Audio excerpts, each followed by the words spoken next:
अगर आप भी चाहते हैं बिट्टू मलंगिया इंटरटेनमेंट का ऑडियो वीडियो सबसे पहले आप तक पहुंचे, तो लाल बटन को दबाकर चैनल को सब्सक्राइब करें और बेल आइकन दबाना ना भूलें। प्रेम से बोलो छठी मैया की, प्रेम से बोलो सूरज देव की। Presented by Bittu Malangia Entertainment। ये रौना माई एगो बेटा के बिना लोग बजनिया कहै छै। ये रौना माई एगो बेटा के बिना लोग बजनिया कहै छै। सब बजनिया कहै छै, ये छठी माई बजनिया कहै छै।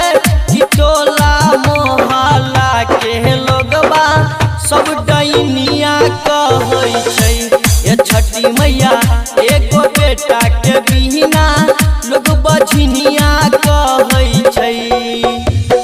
DJ Sumit Satish, DJ Sumit Satish, DJ Sumit Satish, DJ Bittu Malangia, DJ Bittu Malangia, Madhubani, Madhubani। तना नदी साउस मारै छै तहना, हमरा खाइल न जाइ छै खाना। हे छठी मैया खाइल न जाइ छै खाना। तना नदी साउस मारै छै तहना, हमरा खाइल न जाइ छै खाना। हे तना माई खाइल न जाइ छै खाना। तो उलहन दै छै हमरा गोतनी सब बजनिया कहै छै। हे रौना माई एगो बेटा के बिना लोग बजनिया कहै छै। DJ Bittu Malangia, DJ Bittu Malangia, Madhubani, Madhubani।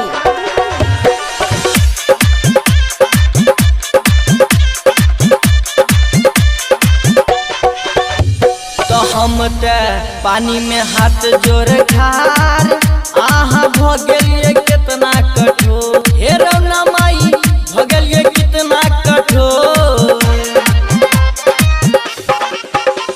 तो हम ते पानी में हाथ जोड़ ठार, आहा भ गेलिए कितना कठोर। हे छठी मैया हो गेलिए कितना कठोर। तो चंदन विनोद गावे भजनिया सब डैनिया कहै छै। हे छठी मैया एगो बेटा के बिना सब बजनिया कहै छै। हे रौना माई एगो बेटा के बिना लोग बजनिया कहै छै। हे रौना माई एगो बेटा के बिना लोग बजनिया कहै छै। सब बजनिया